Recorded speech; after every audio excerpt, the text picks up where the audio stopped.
Welcome to the My Favorite Learners podcast, where pharmacology meets real-world anesthesia in a whole new way. Hi, I'm Chloe G. I'm here to shake up how we learn about drugs. No dry lectures, no endless memorization, just real conversations with CRNAs, pharmacology experts, and other healthcare pros who know their stuff.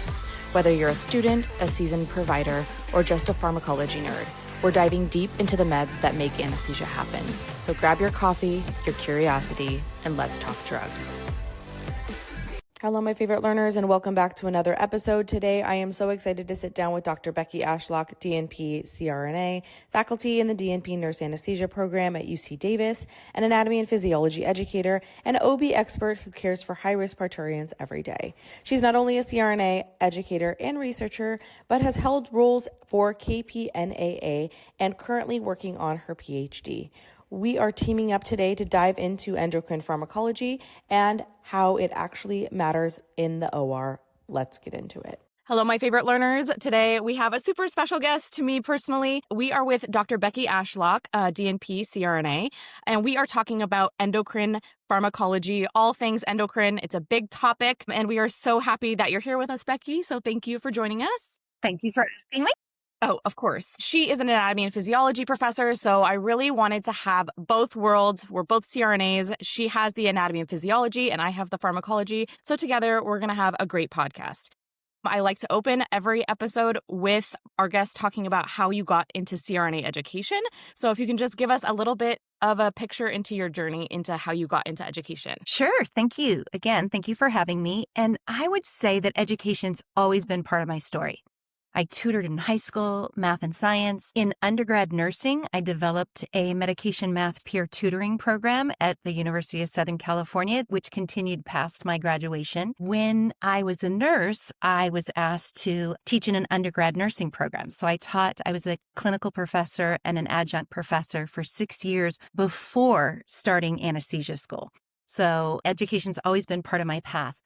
While I was an ICU nurse, I worked with a surgeon who was known for lead extraction in pacemakers, and people flew in all over to have him do that because putting them in is a lot easier than taking out one that's been fractured or infected. And because of that relationship with him, we got extra training in pacemakers.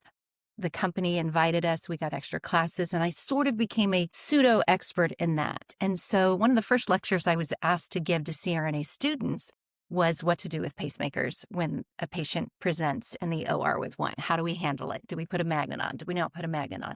And then I had the opportunity to give those same lectures to practicing CRNAs. And that's really what got me started in CRNA education. I loved it, but the timing wasn't always right. I did teach before the program I'm teaching for now. I taught guest lectures or part-time at other universities. And the timing just worked out personally, that this was a great time. The program's remote, which was awesome. It allowed us to move to an area closer to a granddaughter, which was great fun. And so family played a part in the timing of taking on the role of full-time education. I love clinical, but this part's exciting too. So I love your story, how education's kind of woven into your career, because like I said offline a little bit earlier, is that as clinicians, we don't always think that education's where we want to end up, but it sounds like you had that thread throughout, which is really beautiful, honestly. And also, I want that lecture, that pacemaker lecture, okay? You got to give it to me. I almost texted you the other day, honestly, to ask you for your recommendations on some things. So that's what I wanted to mention. We'll go into the first topic, which is insulin. This is a really big topic. And when people see a type 1 diabetic on an insulin pump at 5 a.m. before your case starts, what are some of the things that we should consider in terms of the pharmacokinetics of insulin? We're talking like the rapid acting, the short acting, intermediate, long acting. Why do these things matter to us in anesthesia? Well, first of all, I would say I think the majority of us are really afraid of the lows. Like we're afraid of somebody who is profoundly hypoglycemic. Like what's that going to look like? One, they're under anesthesia. They can't tell us they're symptomatic. And some of the things we do mask the symptoms of hypoglycemia. And so that's very scary. And I also think we're a little bit of control freaks. So if they come in with a pump, we're like, but I don't have total control over that. That's not my pump. I'm not managing that. And so that gets a little scary, even though there's research that says they do better. But when we're talking about the Pharmacokinetics, we need to think about onset, peak, and duration. And those differ depending on the type of insulin we're talking about. So let's talk about rapid acting, Lispro, Aspart. Onset, 5 to 15 minutes. Peak, around an hour. Duration, 3 to 4 hours. I like that the 2 R's are kind of double each other. That's how I try and remember them. So regular insulin, onset, 30 to 60 minutes. Peak, 2 to 4 hours. And then duration up to 8 hours. Now, NPH. This one's probably scarier for us. Why? Because the peak is unpredictable. It has a window of like 2 to 8 hours. And so that unpredictability, we don't like. Back to being type A. We like to know what's going to happen. We plan for it. We have plan A, B, and C. And so that's why we really worry. Then we have long-acting and ultra-long-acting. Essentially, no peak. So glargine, Demeter, those 12 to 24 hours is the duration. And ultra-long-acting, the degludec, 24 to 42 hours. Very steady, little less scary. Now, it's interesting. We have to think about the physiology, right?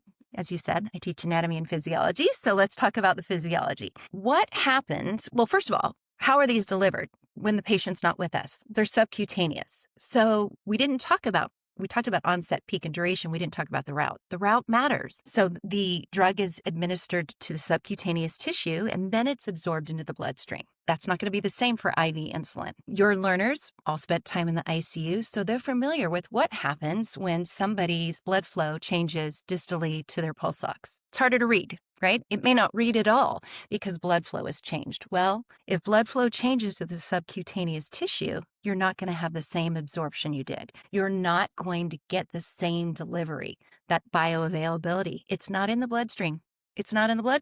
Where is it? It could be depoting. So what conditions might cause that? Hypothermia, right? Just being cold. I wonder if we get cold in the OR. I think we do. So we're going to have a deep... We even tried bear hugger, personal and for the patient. 2 bear huggers. Exactly. So if that tissue is cold, we're going to have reduced blood flow. We're going to have clamping down. We're not going to have the same delivery. What if we're using vasopressors? What if they're hypotensive? So we got to remember that onset, peak, and duration apply to normal physiology. They can change when the conditions change. And so that matters for 2 reasons. One, during the case, if those conditions are present, you may not have the same, even though you're delivering the same dose through the pump, you're not getting the same dose to the body. So that's problematic, which is why we're checking blood sugars. We want to keep a nice control on those. But we also have to think about, we didn't stop the pump. We didn't necessarily stop the pump. So that medication is still being delivered. It's just depoting in that subcutaneous tissue. So now we're normal hypotensive. We're no longer hypotensive. We're at a normal blood pressure. We're rewarming the patient. Okay, well, that depoted medication can now be delivered. And so we have to watch for hypoglycemia that comes after that medication is absorbed because it's been sitting there. It wanted to get in, it couldn't, and now we're allowing it in. So that's a problem, and we've got to monitor very closely for that reason. Yeah, I think, like you said, everyone's concern is hypoglycemia, and so being really vigilant and making sure that we're monitoring it intraoperatively and then postoperatively is really important. I'm going to summarize some of the really big anesthesia standpoint implications for insulin. Okay, so risk of intraoperative hypoglycemia from peaking insulin. So you need to know when it's going to peak, what's going on with the patient in terms of the physiology of what's going on.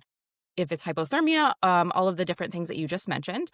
Risk of DKA if basal insulin is withheld. So, right, like I say in anesthesia, and I'm sure you tell your students all the time, Dr. Ashlock, is, in anesthesia, everything's a risk-benefit analysis, right? And so so if you hold it, you risk DKA. If you give it, you have to think about the physiology and everything going on with the patient in terms of when the peak of that insulin's going to be and have that risk of hypoglycememia with it. The next thing is insulin pumps. We usually continue the basal rate, but boluses are held. Dr. Ashlock and I really made a clarification on this just now. Per the American Diabetes Association, the 2025 recommendation for our long-acting basal insulin analog, so that's the glargine and the detamir that you just spoke of, we want to decrease the continuous basal rate to 75 to 80% of the patient's usual dose for day of surgery. So that is the recommendation that you can keep in your belt for the operating room when you have patients come on those insulin pumps with those long-acting insulin analogs. And also, this goes back to the physiology. The stress of surgery increases catecholamines, increases glucose, and you may need an IV insulin infusion for more critically ill patients, I would say. It's very rare that we have an insulin infusion running in the operating room. But Longer surgeries. what's that? Larger? Longer, more, Yes. yeah, more complicated. Totally. So learners, you should remember a few things. Long acting, give it because withholding risks DKA. Rapid acting, you usually hold the morning of surgery, but we take the patient's blood sugar in pre-op for a reason. And intra-op IV insulin has a really short half-life, so you can titrate it minute to minute because we love to control it, and it's perfect. That's anything else to mention about insulin? No, I good. think that covers it. I agree. All right. Next thing, perioperative implications of hypo and hyperthyroidism. So we're shifting to thyroid disorders because we see these patients, and sometimes we don't know what they mean, what the medications mean, and how it affects us anesthetically. So what are some of the things that our learners should be able to recognize about untreated or poorly treated hypothyroidism? Well, that's a really good question. First of all, it depends on the degree of hypothyroidism, right? So if it's moderate or severe, and this is a case that we can do at a later time and get the patient under control, that's absolutely the first thing we should think about doing.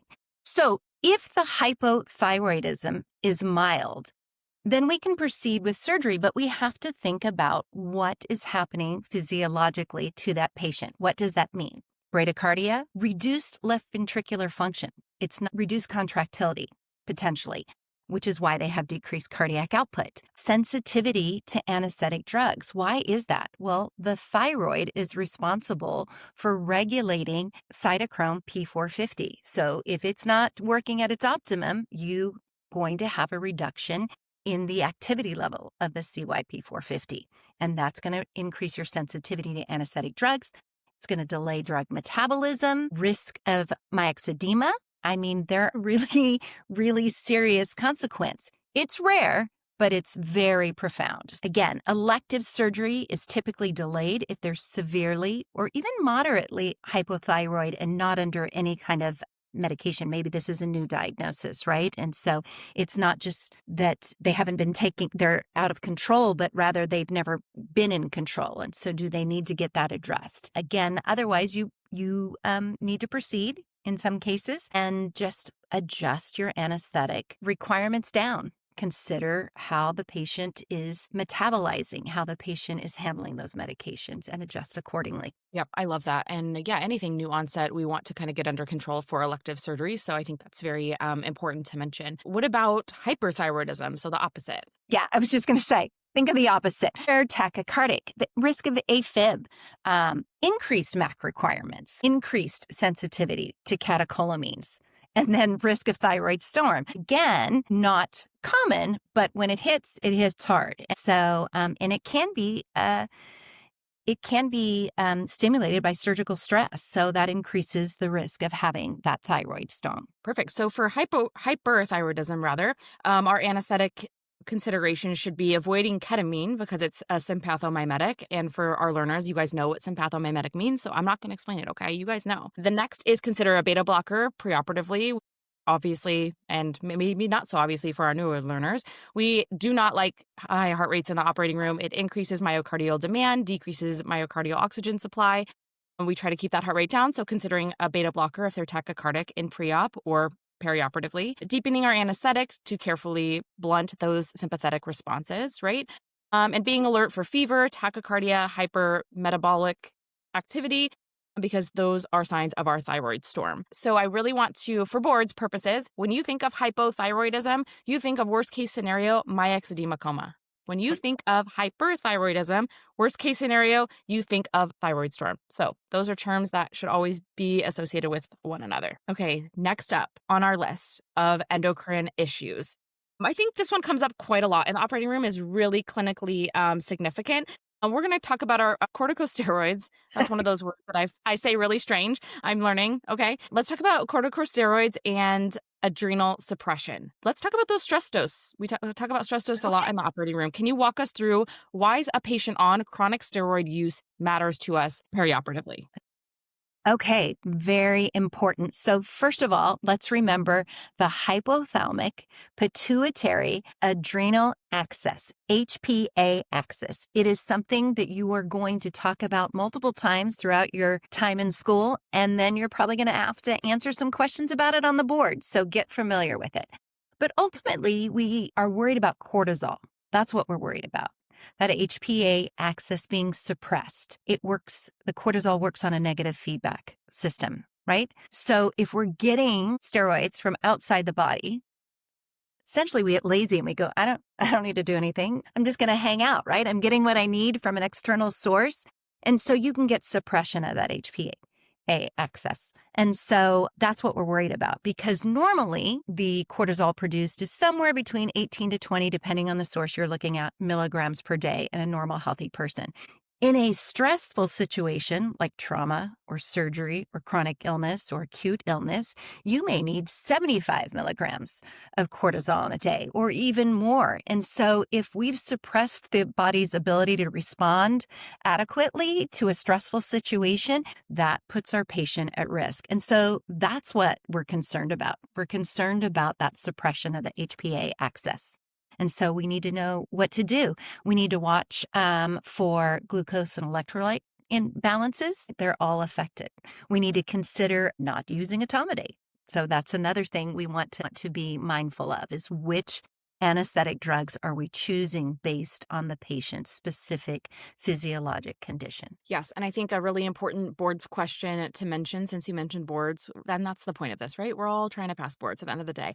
A patient that's been on chronic steroids for equivalent of greater than 5 milligrams of prednisone daily for greater than 3 weeks may have that HPA axis suppression, which is why we get concerned. So sometimes you'll see patients that are on a lesser dose of prednisone for like a cold, like for a short period of time, for a week or 2 weeks. Those aren't the patients that we're talking about. We're talking about greater than 3 weeks, greater than 5 milligrams of prednisone is really when that HPA axis is affected.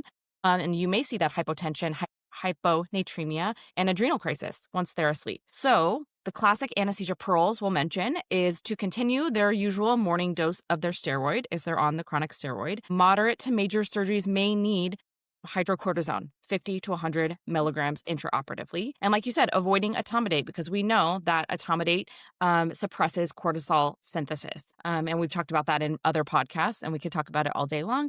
But very important to monitor these patients. Sometimes we'll give methylprednisone or hydrocortisone. Either or, depending. I think methylprednisone is 125 milligrams, generally speaking, for a test, or not a test dose, a stress dose, rather, for these types of patients. So I think that's all really important boards review. Absolutely. I know we talked about cortisol being increased during surgical stress. How much do you think it's increased in our SRNAs when they're taking tests? I'm just curious. I don't know. And honestly, we talked about this because this is my first academic appointment. And so I think my cortisol is higher when I'm writing the exam and they're taking it than their cortisol level, honestly. So just know your professors were in there with you. Our cortisol is through the roof as well. Absolutely. Absolutely. Okay, so let's talk about medication interactions in the operating room. What endocrine meds collide with some of our anesthetic meds that we give? Well, first to mind is insulin and beta blockers. Okay. Volatiles and beta blockers, one, they can mask hypoglycemic symptoms, right? We already talked about what those symptoms are and the suppression of that. And that's what we're afraid of. We can't see those lows when a patient is under anesthesia. So those are big ones to look at. Thyroid meds, levothyroxine increases beta receptor sensitivity. So what does that mean? That means you can have an exaggerated response to epinephrine, right? And that would be problematic. Epinephrine is a strong enough drug. We do not need an exaggerated response by any means. Hyperthyroid patients are more sensitive to indirect acting agents like ephedrine. So that's something to consider. I mean, we could go on and on about all the different drugs we get, but these are sort of the high-level highlights. These are the things that you're most likely going to encounter. We just talked about steroids. So what do we think about with somebody with chronic steroid use? We think that they're going to have increased risk of infection, impaired wound healing. Again, you just mentioned they may need a stress dose. That's super important to consider. And it's not just for people taking prednisone, but what they call prednisone equivalents, which I think hydrocortisone may be like 20 milligrams a day. I don't remember the exact equivalency, but it's not just prednisone. And I think that's important to mention. Antithyroid meds, PTU, that can cause a granulocytosis. So again, we're back to infection risk and spiking of fever post-op. That's can be a problem. Oh, this one's interesting. Let's talk about SGLT2 inhibitors, sodium glucose co-transporter 2s. Okay, they work in the kidneys. Their job is to help you reabsorb glucose. That's their primary job.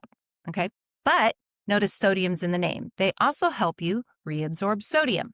So inhibiting that makes you what we used to call spill sugar or excrete sugar in the urine. And that's how we help diabetics control their blood glucose, right? It's not an insulin-dependent mechanism. It's done in the kidneys, and it just allows for the decrease in reabsorption, which helps stabilize glucose, which is great. But these patients, just this loss of sodium reabsorption can affect their blood pressure. It can decrease it just a little bit. They say somewhere between 3 and 4 millimeters of mercury, but it's important to note.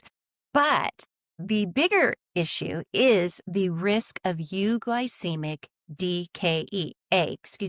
Remember I said it's not insulin dependent. Okay, so it's euglycemic DKA.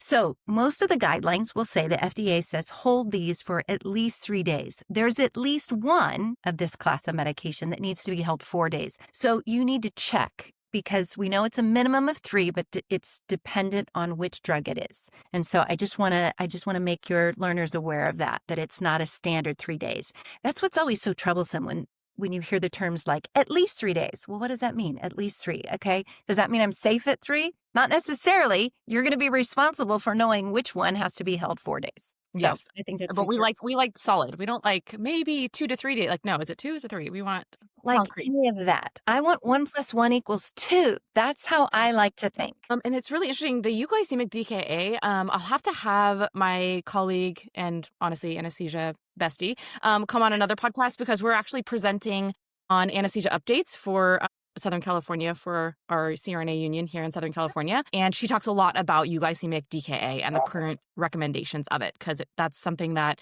I didn't really learn about in school, but she's like really knowledgeable on. So we'll have to talk about that on another podcast, but pretty interesting stuff. Okay, so we're going to kind of summarize it based on each of the disorders that we discussed. We'll talk about how SRNAs, or can you start, and then I'll finish it off with the last two, helping SRNAs formulate that anesthetic plan for each of our disorders. Absolutely. First of all, I always want you to think systematically, right? And I want you to think first about normal physiology, because it's hard to memorize everything. But if you understand how physiology works, you can think your way through things that you haven't encountered before. So, and then beyond that, Dr. Gomez is teaching you the importance of pharmacology and understanding how the drug works, where it works, how it's distributed through the body, how it's eliminated. All those things are super important. Specific to this discussion that we're having today, know your insulin timing. Remember that route is part of that peak onset and duration, right? That matters. Monitoring. You've always got to check the morning glucose and throughout the case, right? Because you're going to be masking those symptoms that would normally go, I think maybe this patient might be hypoglycemic. I'm going to test. Well, they're not talking to me. They're not exhibiting any of those signs. And so regular monitoring is good. Again, continue that basal insulin or pump basal with the adjustments as recommended. And again, these are new adjustments, right? This is something recommended in 2025. So keeping up with the literature. Avoiding long fasting periods. If you can get them scheduled earlier in the day, that's great, right? We should always schedule that person before someone who doesn't have a problem with insulin. Have your IV insulin protocol ready. And then, of course, watch your potassium very, very closely. So that kind of takes care, those are the high level, again, things for our diabetics. What about that person presenting with hypothyroidism? How much am I going to give? I'm going to have to consider that they need less. And so Dr. Nagelhout used to say, you can always give more, but you can't take away what you've given, right? Dr. Gomez and I both had the privilege of learning under him. He's a legend, and we miss him and what he brought to our profession. So I just had to He always said that, right? Did he say that to your class? Oh, I'm yeah, sure. he did. And he used to say, keep it simple. And that's kind of what I try with this podcast, and all my education is doing what Dr. Nagelhow did for us. Yeah. So you can always give more, but you can't take away what you've given. You've just got to wait for it to do what it's going to do. So remember that your hypothyroid patient may need less. Again, you can add more, but you can't take it away. Slower emergence. Avoid that heavy sedation before you've secured your airway. Once you've got control of that airway, you can change your plan, but you want to be careful there. And then again, monitor temperature closely. Of course, we're monitoring all temperatures in our general anesthetic cases, but this is a patient who may need closer. Perfect. Okay. So now I'm going to talk about the patient that presents with hyperthyroidism. And I try to keep it simple. So when you think of hypothyroidism, if you just associate someone with a slower metabolism with hypothyroidism, some of these signs and symptoms and anesthetic considerations come a lot easier. Like you'd mentioned, if you kind of know what's going on, it leads you down the path to the correct answer if you know the physiology behind it. So when you think of hyperthyroidism, you want to think of hypermetabolism, right? So avoiding anything sympathetic stimulation, those sympathomimetics, like I had mentioned with ketamine, and because they're already amped up, right? We don't want to amp them up even further. Ensure beta blockade if necessary for that tachycardia, avoiding ketamine and ephedrine, like I just said. Watching for any arrhythmias because that's a risk of hyperthyroidism, and being vigilant about post-op thyroid storm, right? Because we talked about hyperthyroidism, thyroid storm, hypothyroidism, that myxedemia coma, right? And lastly, that chronic steroid use patient is the last disorder that we're talking about anesthetic considerations for. We want to give stress dose of steroids if they have had that, prednisone greater than 3 milligrams or 5 milligrams for 3 weeks, rather. Avoiding etomidate because we already are taking a hit to the HPA axis and we don't want to further take a hit with giving etomidate. And then watching glucose and electrolytes with these chronic steroid patients. I think we did a really good job of summarizing all those disorders. The endocrine topic is a big, heavy topic. Very much. But thank you for all of your knowledge on all of these different topics and putting the puzzle together, pharmacology and physiology. I love it. So the last thing we're going to do, and this is, I always say it's the fluffy part of my podcast, but I think it's the most important, honestly, not the most important for boards, but the most important for our mental health. What is one piece of advice that you would give to an SRNA in the throes of anesthesia school, or any anesthesia learner for that matter? That's just one, huh? Just one piece of advice. Let me think. I know that's what everyone says. They're like, one? Ugh. I have lots of things. First, I'm going to say, nobody's an expert on everything. It's why Dr. Gomez invites other people into the discussion. Nobody's an expert. None of your faculty are experts. None of your preceptors are experts in everything. Isn't enough. There isn't enough time to know. And there's got to be some brain space. There's some stuff you go, but you need to know what you know. And you need to know what source to use to fill in the blanks when you don't know. We talked about recommendations that just came up in 2025. And so the beauty in a controlled environment where you have pre-op time is that you can look things up. But in the absence of being able to look everything up, knowing your physiology, knowing what's normal is so helpful. If I were to say how I was going to concentrate my learning, I would say no normal physiology, because then I can think through how the system works. We're coming up with new drugs all the time, and drugs are always created to mimic what happens normally in the body. We're trying to replace something that's not working, right? Your thyroid's not working. We're trying to mimic that. You have diabetes. We're going to keep it to endocrine. You're not producing insulin the way you should, or you have insulin resistance. Every drug that we make mimics something the body already does, or in some cases inhibits something. We talked about the SGLT inhibitors, right? And so it's stopping something the body already does. So if you understand how the body works, the physiology, that is going to take you a very long way, because it's going to give you the ability to think through what's happening. All right, if this is normal, what am I seeing?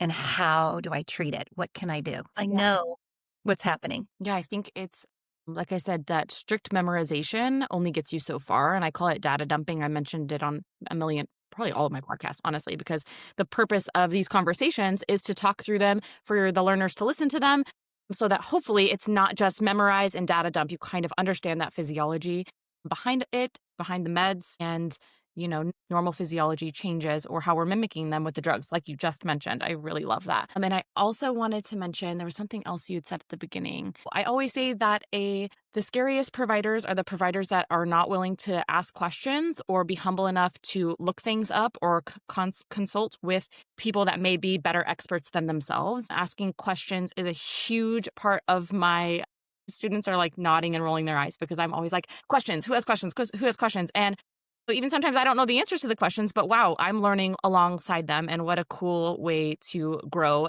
as faculty and as students. So I love how you mentioned that as well. So thanks for mentioning that. But I hope it helps. I hope it helps. Well, thank you for being with us today. We are so fortunate. I'm fortunate to have you as a colleague and friend. All of your knowledge is so helpful. So thanks, Dr. Ashlock, for being here with us today. Thank you so much for having me. Hello, my favorite learners. This podcast is for educational and informational purposes only and does not constitute medical or professional advice. While we strive for accuracy, medicine is constantly evolving, and clinical decisions should always be made based on current guidelines, institutional policies, and individual patient considerations. The views expressed are those of the host and guests and do not necessarily reflect the opinions of any affiliated institutions. Listeners should consult their own healthcare providers before making any medical decisions.